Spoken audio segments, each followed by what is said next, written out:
رسول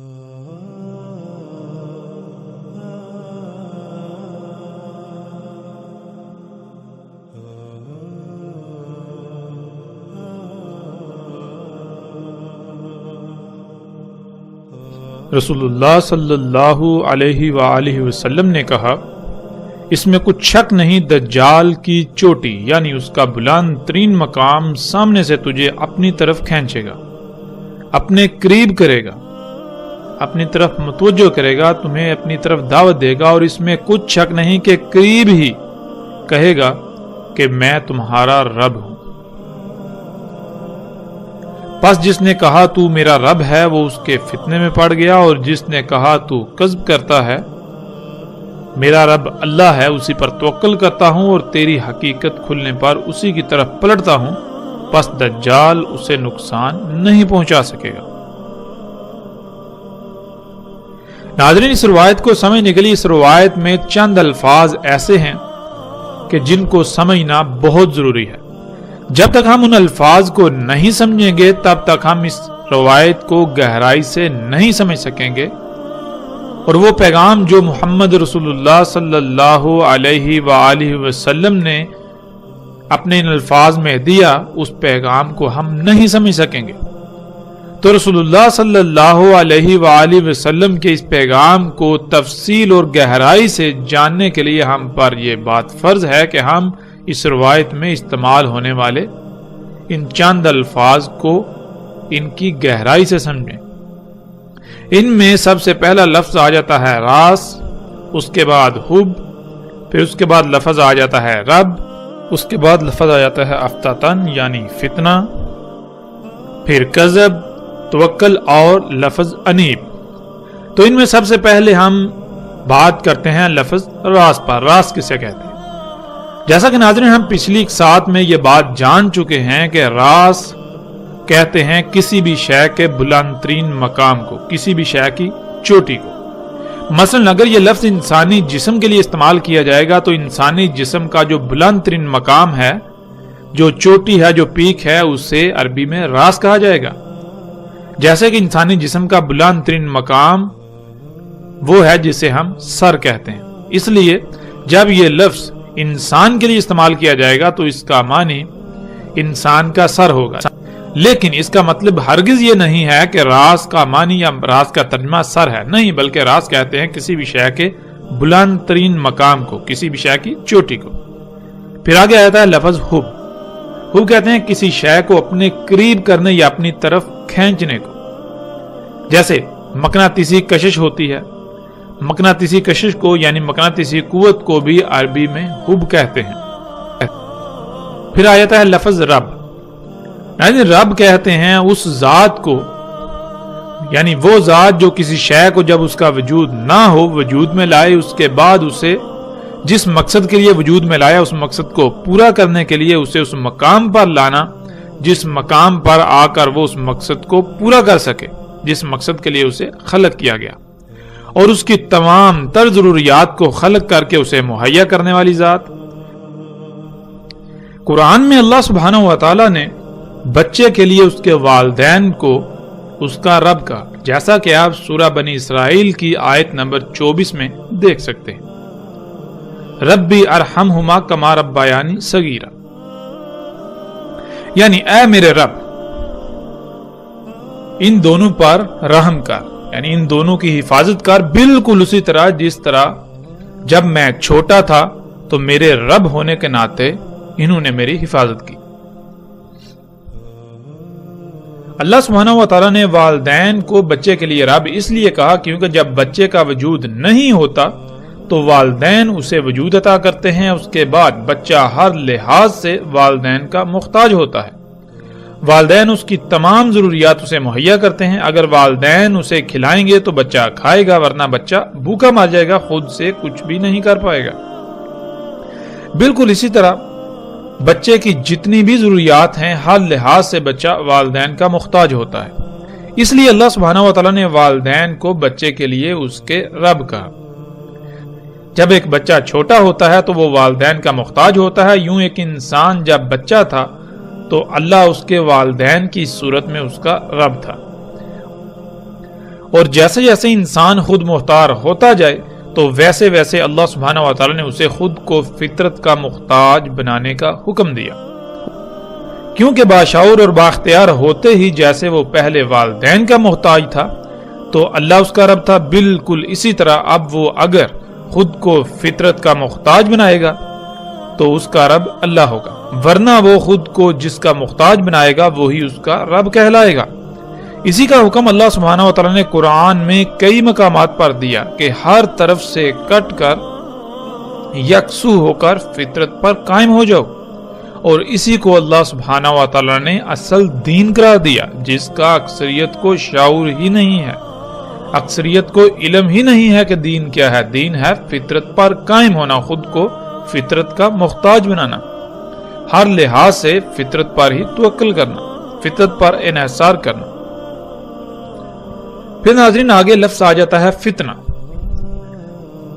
ناظرین فتنے کو سمجھنے کے لیے ہم ایک مثال کا سہارا لیتے ہیں۔ مثال کے طور پر ایک ایسی شے جو مارکیٹ میں یعنی بازار میں بہت مقبول ہو، کوئی بھی جائے، خواہ وہ بچہ ہو، بڑا ہو یا بوڑھا، کوئی بھی جائے وہ قیمت ادا کرے گا اور اس شے کو لے آئے گا۔ لیکن ایسا ہو اب مارکیٹ میں وہی شے جعلی یعنی نقلی بھی آ جائے اور اتنی زیادہ تعداد میں آ جائے کہ اس کے مقابلے میں اصل بہت کم اور اصل کی پہچان بہت مشکل ہو جائے،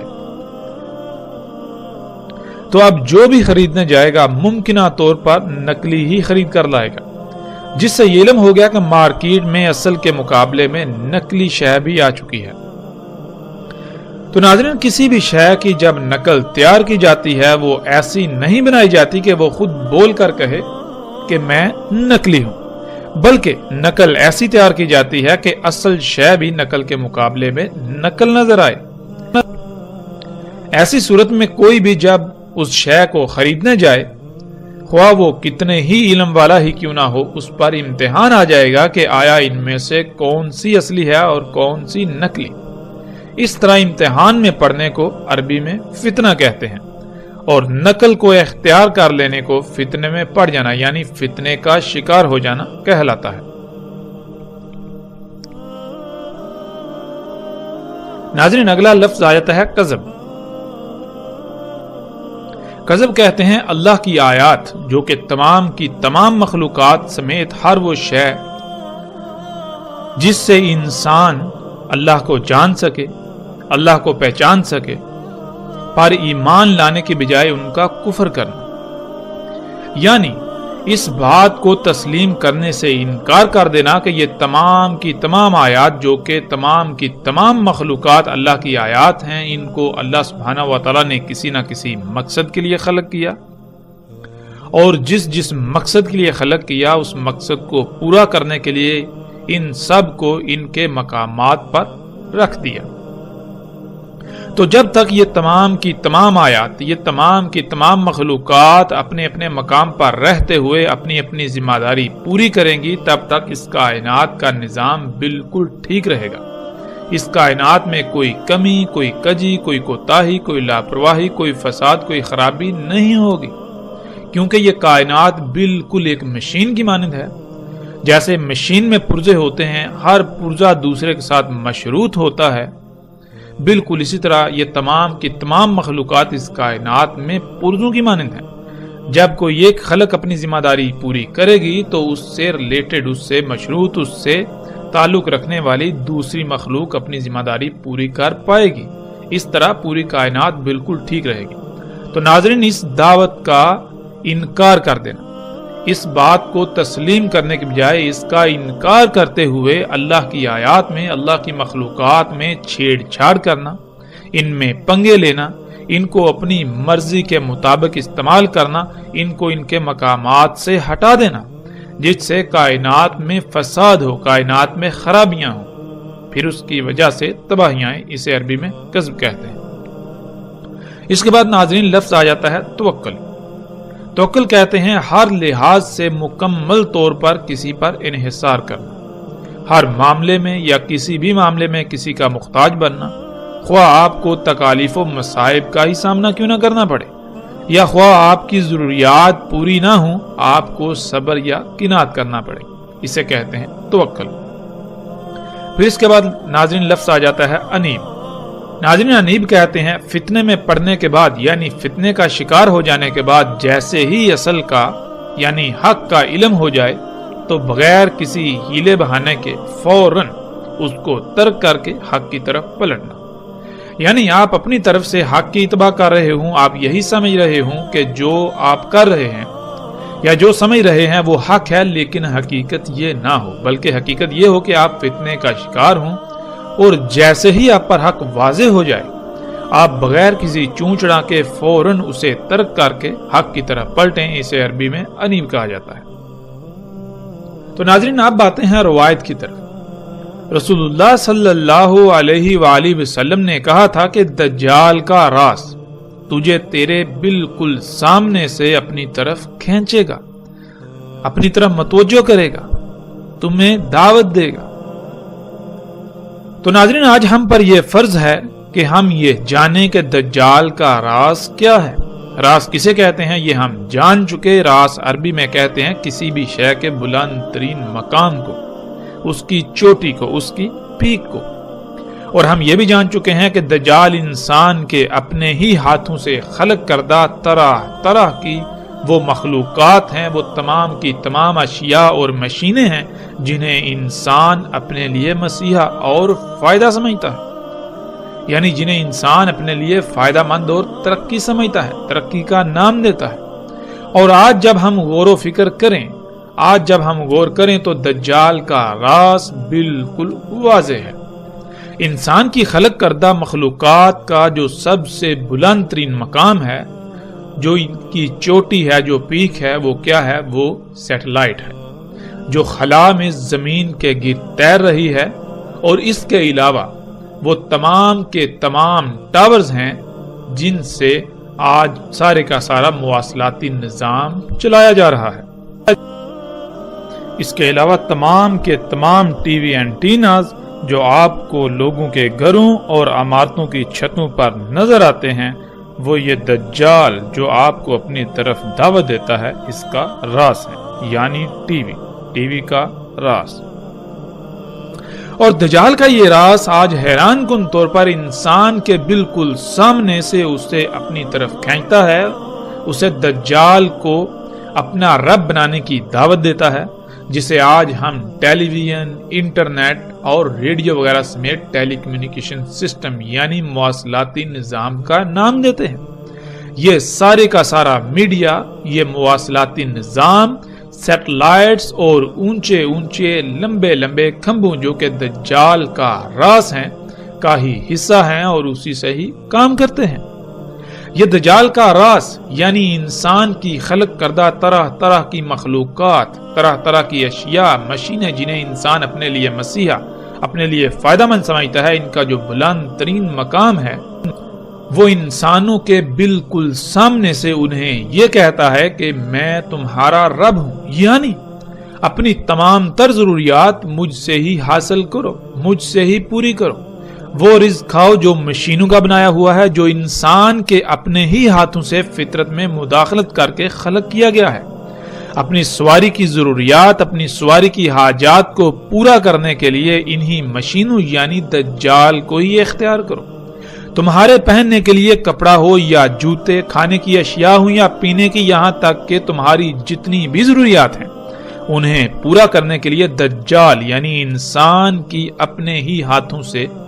اللہ کے مقابلے پر خلق کردہ اشیاء اور مشینوں پر ہی توکل کرو، انہی پر انحصار کرو۔ تو ناظرین رسول اللہ صلی اللہ علیہ وآلہ وسلم نے کہا کہ دجال کے راز کے جواب میں جس نے یہ کہا کہ تو ہی میرا رب ہے، یعنی جس نے خود کو فطرت کے بجائے انہی مصنوعی اشیاء سے اپنی ضروریات پوری کی، خود کو انہی مشینوں کا محتاج بنایا، خود کو دجال کا محتاج بنایا، تو وہ اس کے فتنے کا شکار ہو گیا، وہ اس فتنے میں پڑ گیا، وہ اس فتنے کا شکار ہو گیا۔ فتنہ ناظرین ہم جان چکے ہیں کہ کسے کہتے ہیں۔ اللہ سبحانہ و تعالیٰ نے کائنات کو خلق کیا، تمام کی تمام مخلوقات سمیت انسانوں کو بھی خلق کیا، تو کیا اللہ یہ بھول گیا تھا کہ انسانوں کی ضروریات کیا ہیں؟ یا پھر اللہ کو یہ علم ہی نہ تھا کہ انسانوں کے لیے کیا فائدہ مند اور کیا نقصان دہ ہے؟ یا پھر اللہ کو یہی علم نہ تھا کہ انسان کی ضروریات کیا ہیں؟ یا پھر اللہ نے انسان کے لیے جو ضروریات خلق کی وہ انسان کے لیے ناکافی تھی، یا اللہ سے غلط خلق ہو گئی؟ ناظرین، قرآن میں اللہ سبحانہ و تعالیٰ نے کہا کہ اللہ نے کسی بھی شے میں فرق نہیں کیا،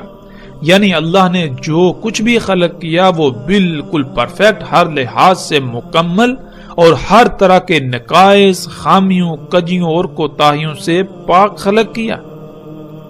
اور پھر اللہ کو یہ بھی علم تھا کہ ان کی ضروریات کیا ہیں، تو اللہ ان کی ضروریات خلق کرنا بھول نہیں گیا تھا۔ اس نے ہر ایک کی تمام ضروریات بھی خلق کی، جو کہ ہر لحاظ سے مکمل اور احسن خلق کی۔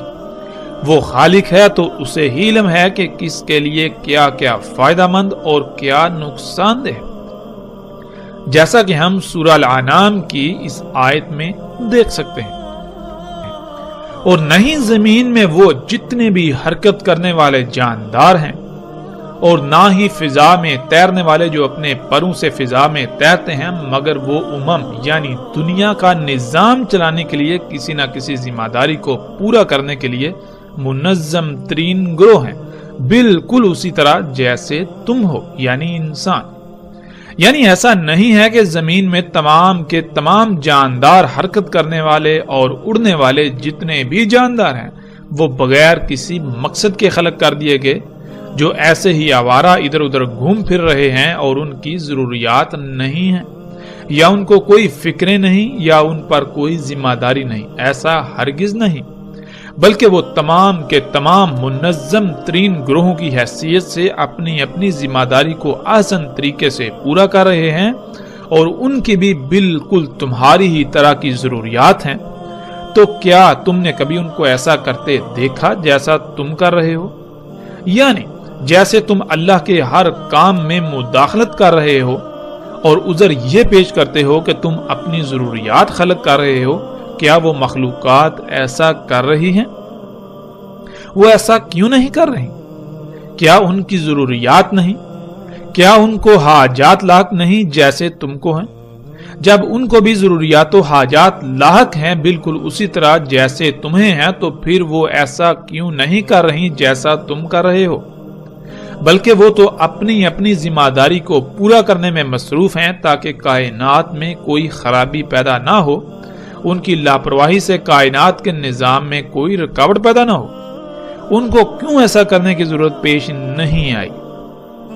آگے اللہ سبحانہ و تعالیٰ اس کا جواب یوں دیتے ہیں، نہیں فرق کیا ہم نے کتاب میں، یعنی کائنات میں کسی بھی شے سے۔ مطلب یہ کہ اللہ نے جو کچھ بھی خلق کیا وہ بالکل پرفیکٹ، ہر لحاظ سے مکمل اور ہر طرح کے نقائص، خامیوں، کجیوں اور کوتاہیوں سے پاک خلق کیا۔ اور پھر اللہ کو یہ بھی علم تھا کہ ان کی ضروریات کیا ہیں۔ تو کیا اللہ ان کی ضروریات خلق کرنا بھول گیا؟ نہیں، اللہ ان کی ضروریات خلق کرنا نہیں بھولا۔ اس نے ہر ایک کی تمام ضروریات بھی خلق کی، جو کہ ہر لحاظ سے مکمل اور احسن خلق کی۔ وہ خالق ہے تو اسے ہی علم ہے کہ کس کے لیے کیا فائدہ مند اور کیا نقصان دہ۔ تو اس کے باوجود جب تم ایسا کر رہے ہو تو پھر ایسا ہرگز نہیں کہ تم یہ سب کرتے رہو اور کوئی تم سے اس بارے میں پوچھے گا نہیں، بلکہ جان لو پھر ان کے رب کی طرف ہی اکٹھا کیا جانا ہے۔ یعنی تمہیں یہاں جو ایک محدود متعین مدت دی گئی ہے، جیسے ہی یہ ختم ہوگی تو تمہیں ان مخلوقات کے رب کی طرف اکٹھا کیا جائے گا۔ تب تم سے پوچھا جائے گا کہ کیا تمہارے رب نے تمہاری ضروریات خلق نہیں کی تھی، جو تم کو خود سب کچھ خلق کرنا پڑا؟ کیا تمہارے رب نے کوئی کوتاہی کر دی تھی؟ کیا تمہارے رب سے کوئی لاپرواہی ہو گئی تھی، کچھ غلط خلق ہو گیا تھا، عیب دار خلق کر دیا تھا، یا پھر وہ تمہیں خلق کر کے تمہاری ضروریات کو خلق کرنا ہی بھول گیا تھا؟ تمہاری ان حرکتوں کی وجہ سے کائنات میں جو فساد ہوا، جو خرابیاں ہوئیں، اور ان کی وجہ سے جو تباہیاں آئیں، جو باقی مخلوقات کو اللہ کے عباد کو کنات کرنا پڑی، ان کو مصائب و آزمائشوں کا سامنا کرنا پڑا، آج تمہیں ایک ایک رائے کا حساب دینا ہوگا اور اس کے نتائج کو بھگتنا ہوگا۔ ناظرین، اللہ نے مخلوقات کو خلق کیا تو کیسے اور ان کی ضروریات کو کیسے خلق کیا؟ جب ہم غور کریں تو ہم پر ہر بات کھل کر واضح ہو جاتی ہے کہ اللہ سبحانہ و تعالیٰ نے اس کائنات کو پورے علم اور حکمت یعنی حساب کتاب کے ساتھ ایک پیچیدہ ترین مشین کی مانند خلق کیا۔ مخلوقات کی ضروریات بھی اسی نظام سے یہ خلق ہوتی ہیں جسے ہم فطرت کہتے ہیں۔ فطرت پر قائم ہونا تھا، یہ اصل شے تھی، اصل دین تھا، دنیا میں آنے کا اصل مقصد و امتحان تھا۔ تو کیا آج ہم اپنی ضروریات فطرت سے حاصل کر رہے ہیں،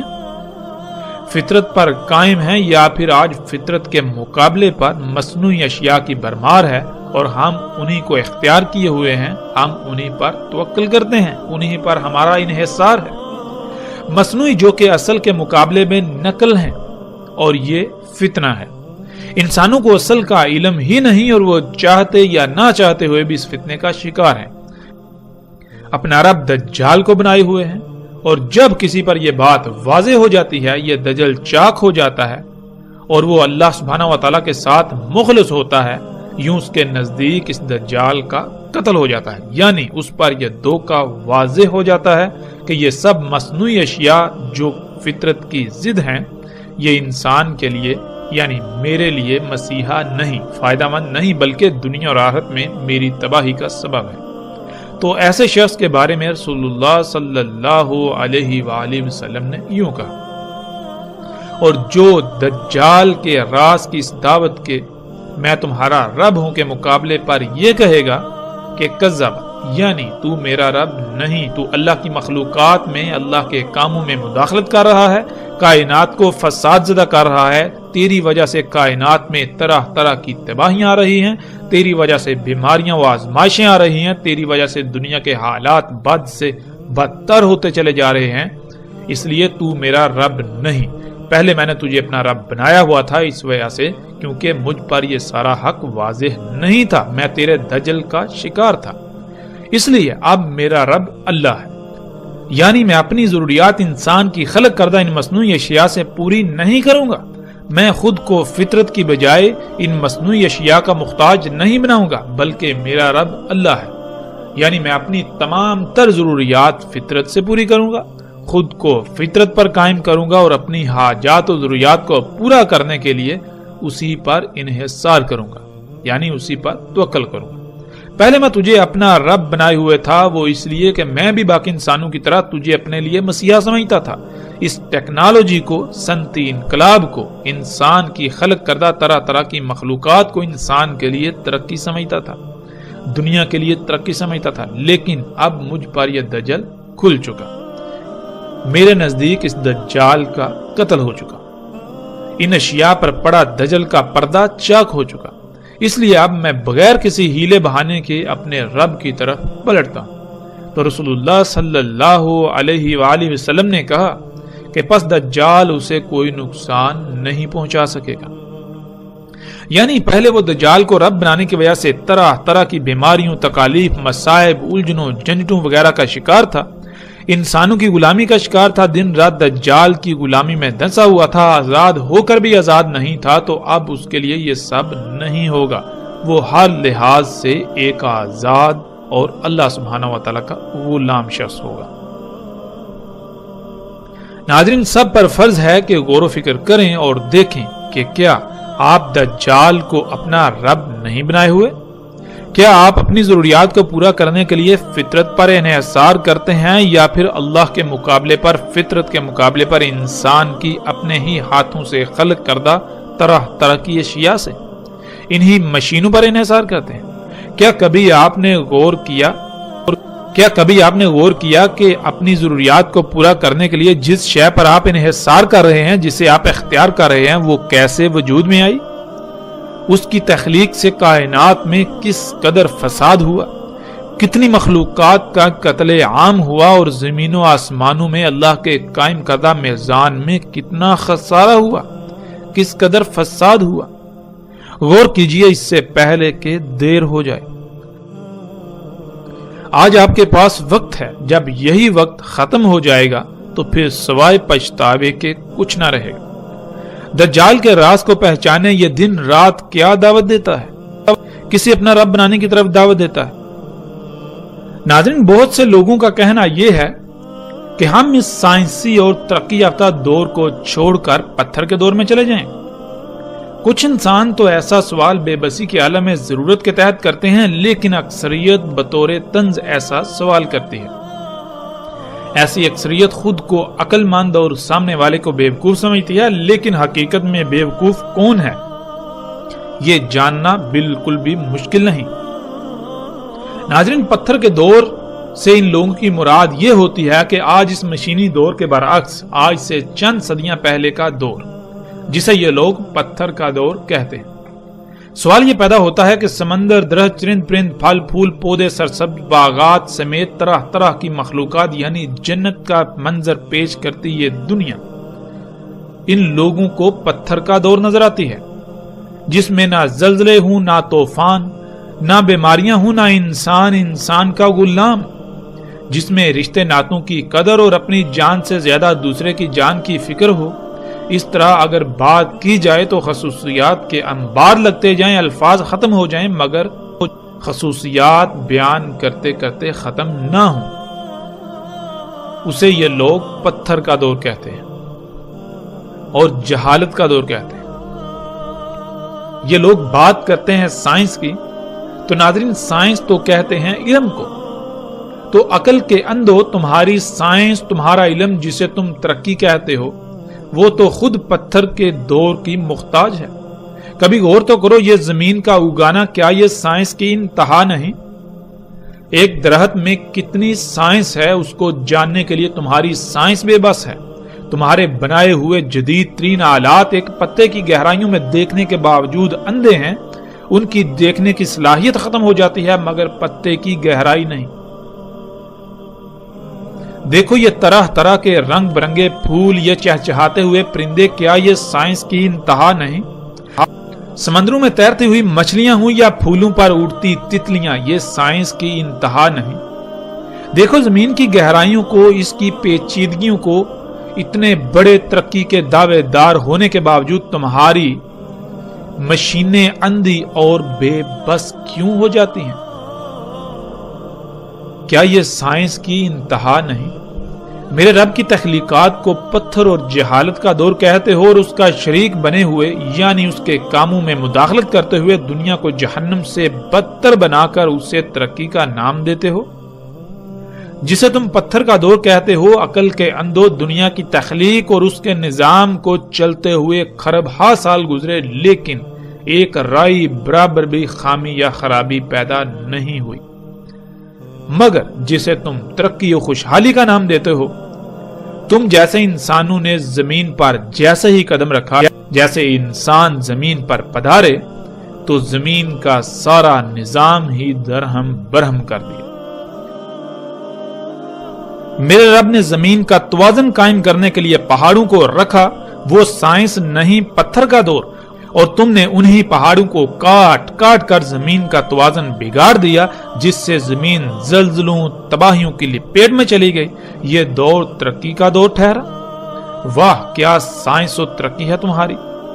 میرے رب نے انسانوں کی ضروریات خلق کی، ان کے استعمال سے کبھی کوئی بیماری لاحق نہ ہوئی، کسی بھی انسان کو کوئی خرابی نہ ہوئی، یہاں تک کہ پیٹ تک نہ پھولا۔ اور یہ حضرت انسان ہے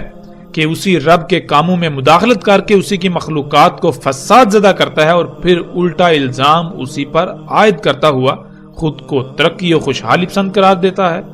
اور اس کے بعد مزید فساد کے لیے اپنی راہ ہموار کرتا ہوا اپنے ہم نوا تیار کرتا ہے۔ آج جو تم مصنوعی طریقوں سے خلق کر کے ترقی کے دعوے کر رہے ہو، اس ترقی کا پول تو ہم ہر لحاظ سے آئندہ ایک ساتھ میں کھولیں گے، لیکن یہاں یہ بتانا ضروری ہے کہ اے حضرت مفسد انسان، جس علم کی بنیاد پر تو ترقی کا دعوے دار بنا پھرتا ہے، اس علم کے حصول کے لیے بھی تو اسی پتھر کے دور کا محتاج ہے، تو اسی پتھر کے دور کی مخلوقات کا ہی محتاج ہے۔ انہی کی چیر پھاڑ کر کے جو قوانین فطرت تو دریافت کرتا ہے، اسی کی بنیاد پر تیرا دعویٰ کھڑا ہے، ذرا اپنے نیچے تو جھانک۔ اے حضرت مفسد انسان، پہلے اپنی اوقات تو بتا، تیرا اپنا وجود ہی اسی دور سے مشروط ہے جسے تو پتھر و جہالت کا دور کہتا ہے۔ اے حضرت مفسد انسان، تجھے جو وقت دیا تھا، جو مدت تیرے لیے معین کی تھی، جان لے وہ مدت آج پوری ہو چکی۔ اب تو صرف اتنا ہی وقت ہے جتنا خواب کے دوران بیدار ہونے میں ہوتا ہے۔ اے حضرت مفسد انسان، ترقی کا دعوے دار انسان، تو کتنا عقل مند ہے، اس کا اندازہ کیا کرنا؟ تیرے اعمال خود چیخ چیخ کر تیری عقل مندی کی پول کھول رہے ہیں۔ ترقی کے نام پر ایک دعویٰ کرتا ہے، ایک منصوبہ بندی کرتا ہے، جب اس پر عمل کرتا ہے تو وہی منصوبہ بندی الٹا تیرے گلے پڑ جاتی ہے، اور پھر بہانہ یہ بناتا ہے کہ جو پہلو آج عمل کے ذریعے سامنے آیا، جس وجہ سے نقصان اور تباہی کا سامنا کرنا پڑا، وہ پہلو تھیوری کے وقت سامنے نہیں آ سکا، اس لیے نقصان کا سامنا کرنا پڑا۔ اے حضرت مفسد انسان، ترقی کے دعوے دار انسان، چل، تیرا یہ بہانہ قبول کیا، لیکن یہ کیا؟ جب تو آئندہ غلطی نہ کرنے اور اپنی تھیوری کو پرفیکٹ ہونے کے دعوے کے ساتھ جب بھی عمل کے میدان میں اترتا ہے تو پھر وہی ہوتا ہے، اور یہی کرتے کرتے تو نے آج اس دنیا کی کسی ایک مخلوق کو بھی ٹھیک نہیں چھوڑا۔ تو نے اس دنیا کی تمام مخلوقات کو فساد زدہ کر دیا، ان کو عیب زدہ کر دیا، ان کے اندر خرابیاں پیدا کر دی۔ پوری دنیا، زمین و آسمانوں کو فساد زدہ کر دیا، ان میں خرابیاں کر دی، زمین کی ایسی حالت کر دی کہ ان قریب اس کا انجام وہی جہنم ہے جس کا تجھ سے وعدہ کیا گیا ہے۔ ناظرین، جیسے جیسے ہم آگے بڑھیں گے اس موضوع پر پوری تفصیل کے ساتھ ہر پہلو سے کھل کر بات کریں گے، لیکن اب ہم پلٹتے ہیں اپنے موضوع کی طرف۔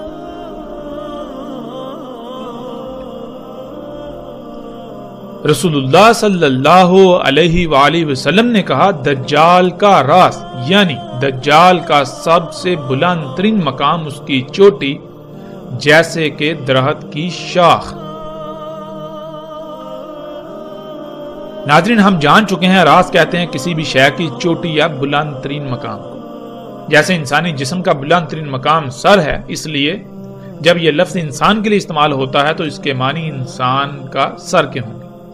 دجال کا راز یعنی دجال کا بلند ترین مقام، جب ہم غور و فکر کریں تو بالکل واضح ہو جاتا ہے کہ دجال جو کہ آج کا میڈیا ہے، ٹی وی ہے، ریڈیو ہے، ٹیلی فون وغیرہ ہے، ان سب کا بلند ترین مقام، اس ٹیکنالوجی کا، انسان کی ایجادات کا جو بلند ترین مقام ہے، ان کا اینٹینا ہوتا ہے، اور وہ بالکل ایسے ہے جیسے درخت کی شاخ ہو۔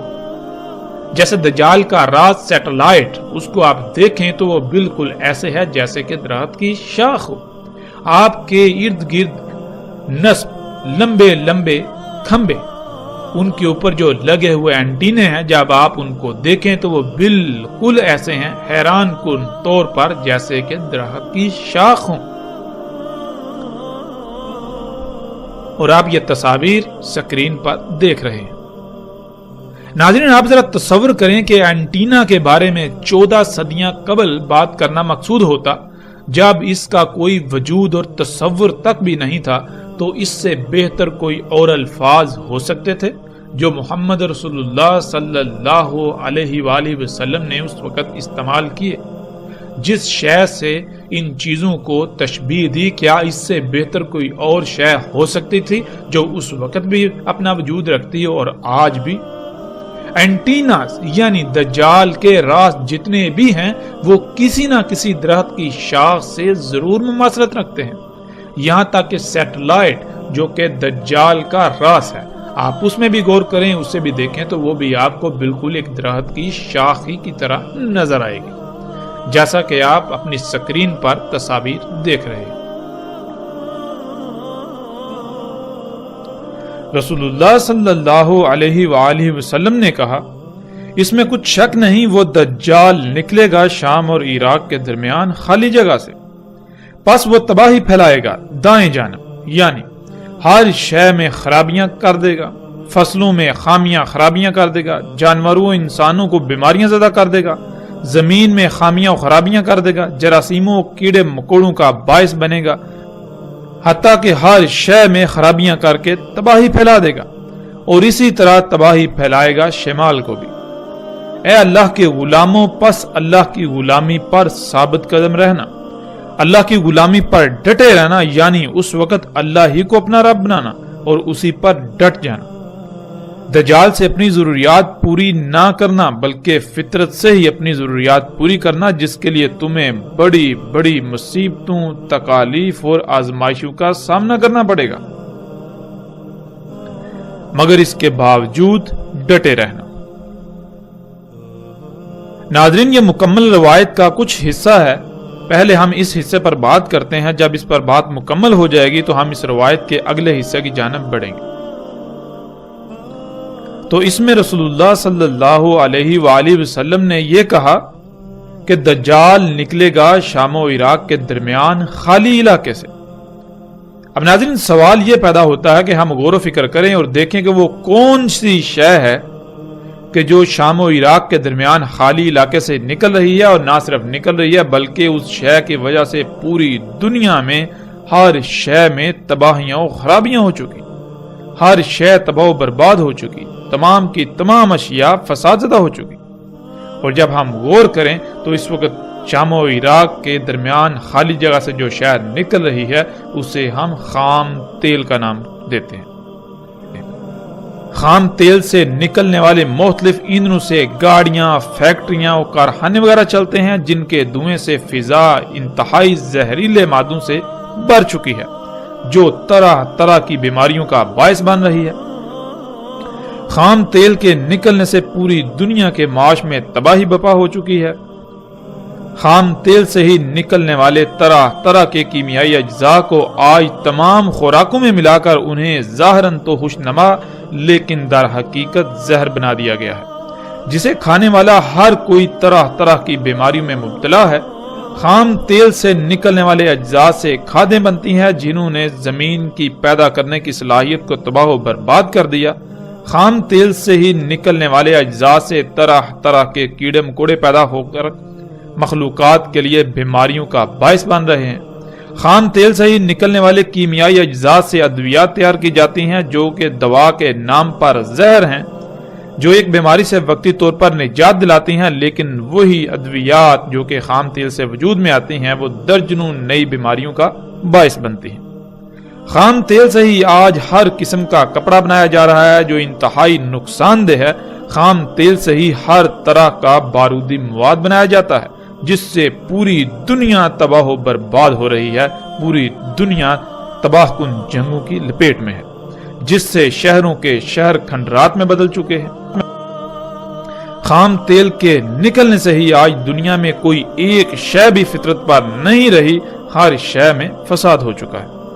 خام تیل کے نکلنے سے ہی زمین کھوکھلی ہو کر جگہ جگہ سے دنس رہی ہے۔ خام تیل کے نکلنے سے ہی آج زلزلے آ رہے ہیں، یہاں تک کہ خام تیل سے ہونے والے فساد و تباہی کا اندازہ لگانا ناممکن ہو چکا ہے۔ اور ایسی صورتحال میں رسول اللہ صلی اللہ علیہ وآلہ وسلم نے اللہ کے غلاموں کو ثابت رہنے کی تلقین کی۔ آج ہم دیکھیں تو پوری دنیا میں جتنی بھی ٹیکنالوجی ہے، جتنی بھی اشیاء ہیں جن کو انسان اپنے لیے مسیحا کہتا ہے، وہ تمام کی تمام اشیاء یا تو اسی خام تیل سے وجود میں آ رہی ہیں، یا پھر ان کے وجود میں، ان کی تخلیق میں، ان کے بننے میں خام تیل کلیدی اور بنیادی کردار ادا کرتا ہے۔ خام تیل کے بغیر ان کا وجود ناممکن ہے۔ وہ آپ کے پہننے کے لیے کپڑے ہوں یا آپ کے پہننے کے لیے جوتے، وہ نہانے کے لیے صابن ہو یا گھر کی صفائی کا سامان، وہ گھروں میں جو آپ رنگ کرتے ہیں، پینٹس کرتے ہیں وہ ہوں، یا کسی قسم کی بھی کوئی شے، ہر شے ہی اس وقت خام تیل سے وجود میں آ رہی ہے۔ ظاہراً تو اس خام تیل سے دنیا جنت کا منظر پیش کر رہی ہے، لیکن حقیقتاً اگر اس کے پیچھے دیکھا جائے، اس کے پس منظر میں دیکھا جائے تو اسی کی وجہ سے پوری دنیا طرح طرح کی بیماریوں، مصیبتوں، تکلیفوں سے بھر چکی ہے۔ پوری دنیا کو طرح طرح کی تباہیوں کا اسی ہی کی وجہ سے سامنا کرنا پڑ رہا ہے۔ اسی خام تیل سے حاصل ہونے والے ایندھن سے جب کارخانے چلتے ہیں تو وہی کارخانے طرح طرح کی زہریلی گیسیں خارج کرتے ہیں۔ ان گیسوں کی وجہ سے یہ فضا جس میں ہم سانس لیتے ہیں وہ انتہائی فساد زدہ ہو چکی ہے، اتنی زہریلی ہو چکی ہے کہ اس کی وجہ سے پوری دنیا میں ہر سال اگر انسانوں کو دیکھا جائے تو کم سے کم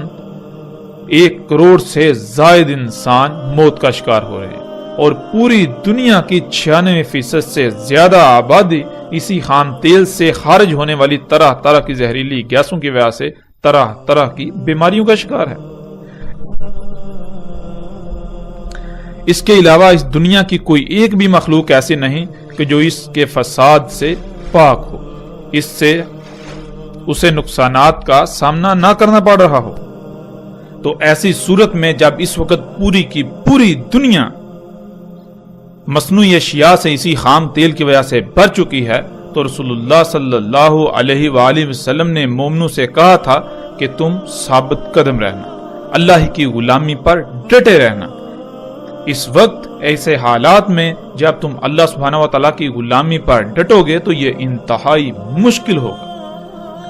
اور آج جب ہم غور و فکر کریں، نہ صرف آج ہم اسی وقت میں موجود ہیں بلکہ اگر آج اللہ سبحانہ و تعالیٰ کی غلامی اختیار کی جائے، فطرت پر قائم ہونے کی کوشش کی جائے تو یہ انتہائی مشکل ہے۔ جب رسول اللہ صلی اللہ علیہ وآلہ وسلم نے یہ کہا تو اس کے جواب میں اصحاب رسول نے سوال کیا کہ یا رسول اللہ صلی اللہ علیہ وآلہ وسلم وہ کتنا عرصہ زمین میں رہے گا؟ تو رسول اللہ صلی اللہ علیہ وآلہ وسلم نے جواب دیا 40 یوم، یوم جیسے سال اور یوم جیسے مہینہ اور یوم جیسے ہفتہ اور باقی ایام جیسے تمہارے ایام۔ کہا ہم نے اے اللہ کے رسول صلی اللہ علیہ وآلہ وسلم بس اس یوم جو سال جیسا ہوگا کیا ہمیں کافی ہوگی اس میں ایک یوم کی صلاح؟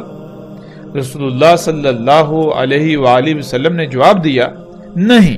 قدر کر لینا اس کی جیسے اس کی قدر ہے، یعنی جیسے اللہ سبحانہ و تعالیٰ نے قدر میں کر دیا بالکل ویسے ہی ہوگا اس یوم تم پورے حساب کتاب کے ساتھ صلاۃ قائم کرنا جو اس کی قدر ہے۔ مطلب یہ کہ وہ مدت جو ہوگی اس میں طرح طرح کے حالات و واقعات کا سامنا کرنا پڑے گا، تو اس دوران حالات و واقعات کے مطابق جب جو صلاح کتب ہوگی اسے قائم کرنا۔ جواباً پوچھا گیا کہ یا رسول اللہ صلی اللہ علیہ وآلہ وسلم اس کی زمین میں تیز رفتاری کیا ہوگی؟